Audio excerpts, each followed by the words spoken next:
हिंदू नववर्ष चैत्र माह के शुक्ल पक्ष प्रतिपदा को मनाया जाता है। इस साल हिंदू नववर्ष की शुरुआत 22 मार्च को हो रही है, जो कि विक्रम संवत 2080 है।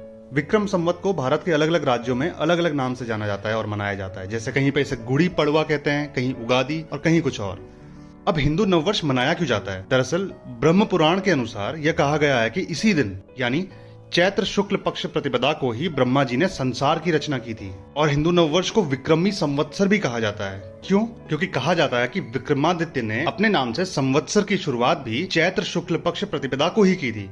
इस साल विक्रम संवत को 2079 ईयर्स पूरे हो गए हैं और विक्रम संवत 2080 लग रहा है। और यही महीना प्रकृति के दृष्टि से भी बहुत महत्वपूर्ण होता है। इस समय पेड़ों में लताएं और फूल खिलने लगते हैं। आप सब जानते ही होंगे कि हिंदू धर्म में चांद और सूरज को भी देवता माना जाता है और चैत्र महीने में ही चंद्रमा की कला का प्रथम दिन शुरू होता है। एक कारण यह भी है कि चैत्र महीने की शुक्ल पक्ष नवमी तिथि को श्री राम जी ने जन्म लिया था। इसी दिन को रामनवमी के रूप से भी मनाया जाता है। भगवान श्री राम के इस महीने में जन्म लेने की वजह से भी इस महीने का महत्व और बढ़ जाता है। इसके अलावा शक्ति और भक्ति के 9 दिन यानी नवरात्र का प्रारंभ भी चैत्र महीने की शुक्ल पक्ष प्रतिपदा को ही होता है।